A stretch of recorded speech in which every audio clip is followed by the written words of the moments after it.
Magandang araw. Sa video na to, ituturo ko sa inyo kung paano maghanap ng complimentary offers sa ClickBank. So basically, meron tayong kopya sa mga leads natin, di ba? Alam natin kung ano yung URL nila. So alam natin, when we visit their site, malalaman natin kung ano yung dinideal nila sa website nila or kung ano yung tungkol sa website nila. So basically, usually mababasa mo to sa About Us na portion ng website nila. And then, so, pag nag-send ka na ng email sa kanila at nag-respond sila ng positive response, so, you should check your cPanel emails always. So, katulad nito, nag-reply na yung isang nasenda natin ng email kanina. So, ito yung ni-reply na, yes, I'm interested. So, basically, pag ganyan na it's a positive response pag ganyan yung response niya. So, ang gagawin natin is, i-forward natin to. Before natin yan i-forward, dapat kasi maghanap muna tayo ng at least 3 offers sa ClickBank na related sa site nila. So, say for example, yung site niya is beauty products man yun kanina, di ba? Beauty product yung category nila. So, dito dahil sa clickbank.com, then you click buy products.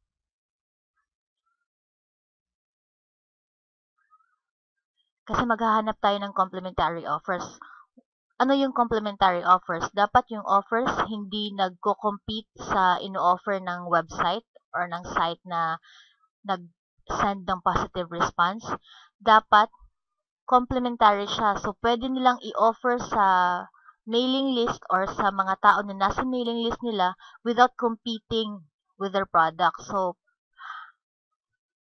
example, pag yung site is all about wedding coordination, yung mga products, etc. all about weddings, pwede tayong maghanap ng complementary offers for vacations, for newlywed vacation offers, 'di ba? So, pwede natin 'tong mahahanap sa clickbank.com. So, for example, dito sa find products, hanap tayo. Kanina kasi beauty products yung nasenda natin. So, beauty products. So, pwede tayong maghanap about the category itself na saan galing yung site, pero wag natin i-compete yung mga produkto nila. So, pwede tayong maghanap ng e-books, sa example.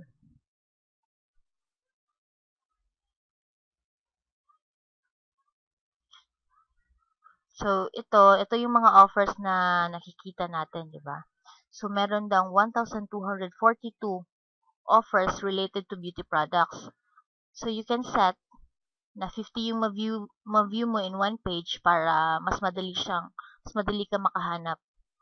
So, dapat makikita mo talaga sa offer na meron siyang commission. Okay, so refresh natin na lang. Refresh.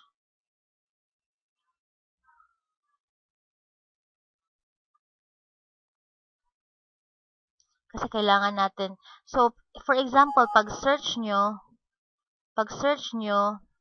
dito, wala kayong mahanap, pwede kayong mag-search dito via the categories below. So, i-relate nyo lang. So, pwede din kayong maka-search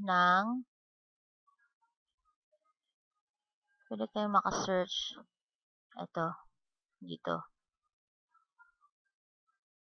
Beauty products din kanina, di ba? So, ito yung mga categories. I-open lang natin to dito. So, meron ditong fashion.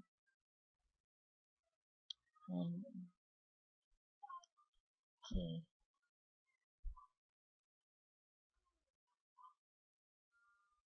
Health and fitness. So, pwede tayo dito.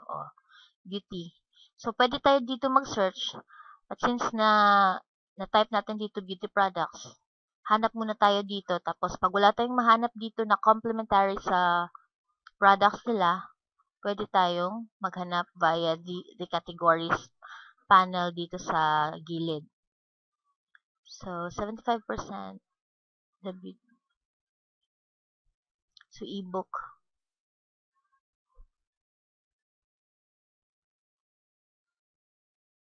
So, ito, pwede natin to, di ba? Kasi it will teach them how to sell their products fast.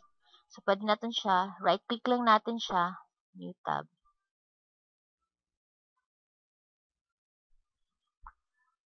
Yung mga offers na mapili natin.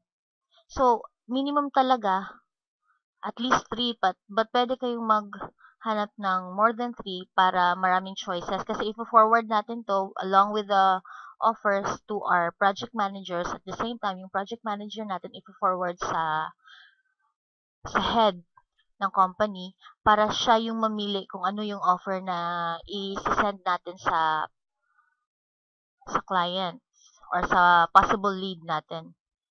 So, ito. So, basically, forward natin siya dito. Click natin yung title. Yan. Copy natin to dito. Paste natin dito. Tapos, wag natin kalimutan yung URL. So, lagay natin yung URL dito. So, yung URL, ito yon. Yan. Rosie. Yung na-right-click, open new tab natin. So, ganyan lang. So, basically, hanggang sa makatatlo tayo. So, always remember, dapat complementary offers, hindi offers na mag-compete sa mga produkto ng sites or ng mga sites na nag-respond positively sa atin. So, yun lang.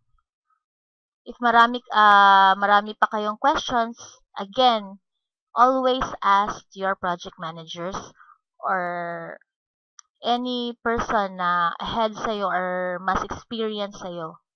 So, pag meron ka na nito, pag tatlong offers na yung nakuha mo, at least, i-forward mo na, send mo na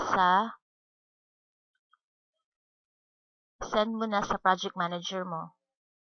So,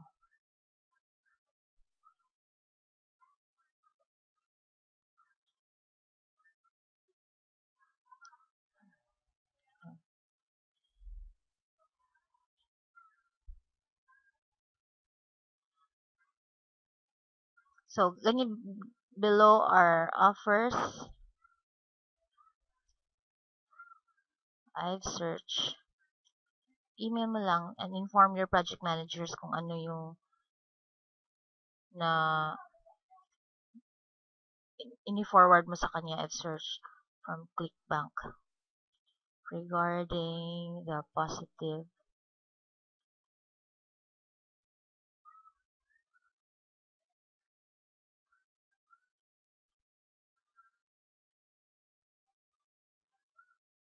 offers.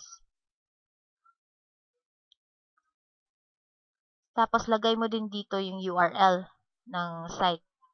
The site's URL is